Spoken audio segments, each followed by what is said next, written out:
Hello, I'm Steven, and this is just a quick video to showcase a little project I started a couple weeks ago. Just in case, I don't know, I wanted to show someone or get some feedback. So what this is, I call it Biosphere. It's something that's been done by a lot of people to different degrees.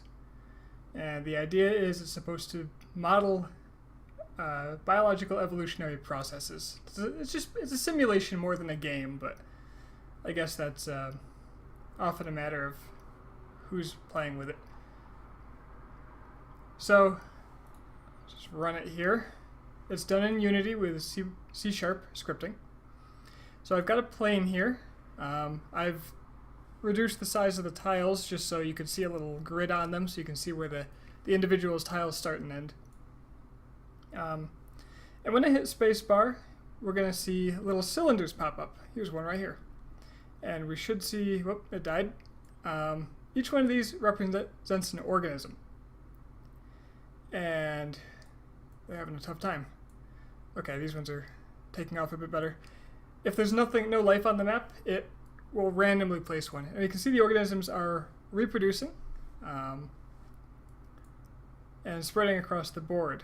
So each of these has agency, which means it chooses its own actions and what it does. There's a very limited number of things they can currently do, but one is obviously to reproduce. The other important aspect is they gain energy, which is expended on reproducing and not dying immediately. So the ideal color for an organism is up in the top here. And each organism's DNA is represented by the red, green, blue values of their color. So you can just see by looking at them kind of what their DNA is. So you'll see the ones that are pretty far off of this ideal color kind of die off quickly, and the rest of them will breed faster than their counterparts. So theoretically, this ideal color is going to be the most common, or close to it is going to be the most common thing on the board. And as life does, it's going to spread out until it takes up all the space it possibly can. So each of these has its DNA, and I put up this little bit of UI here so I could change the environmental variables. This represents the evolutionary pressure put on the organism.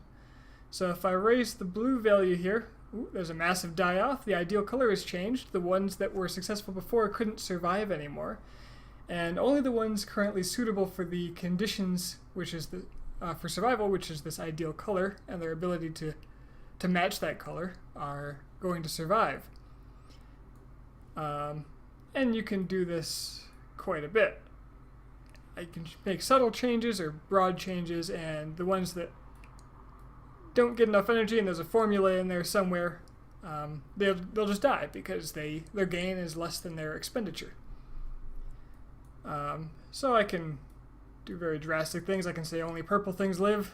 It's purple color, and things that are close to it will kind of survive, but they'll tend to be pretty much entirely outcompeted given enough time by organisms closer to this color. I've also got a slider down here for the light intensity. You can see now there's a bit of variety in the colors, assuming your resolution's high enough that this comes out well.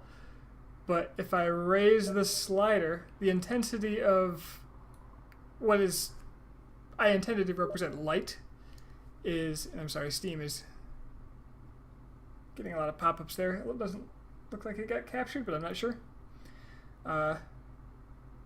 The intensity of the light is represented by this slider, and the higher it is, basically, the more energy is available, and the less it matters if you match the ideal color, really. The ideal color is still going to be outcompeting the rest eventually, but the other colors can survive pretty well. You can see a lot of variety now. A lot of things don't even match very well, but they keep popping up, and they'll reproduce a few times before getting typically outcompeted. If I lower this, now the light intensity is much less, and only the really close colors can survive. You see a lot of homogeneous coloring, and if I lower it enough, there's going to be a pretty big die-off, you'll see.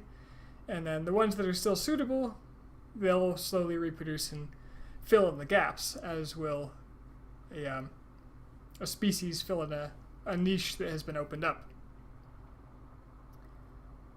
So that's where I'm at now. It's kind of my proof of concept stage. In the future, I'd like to have a spherical map, if I can. I want to be able to map these tiles essentially to a sphere, so I can have a just completely round planet-like map. Add some terrain to that, and a lot more environmental variables such as things like atmospheric composition, soil quality, moisture, and temperature. That will put a large variety of regional environmental pressures on, which is going to in turn encourage a lot of diversity. And the other branch of the project that can be worked on kind of separately is having more complex organisms, things that can find more than one way to be successful, as does real life, and more ways that it can interact with the world. One of the things I want to be possible long term is a Cambrian, a pre-Cambrian Cambrian extinction event.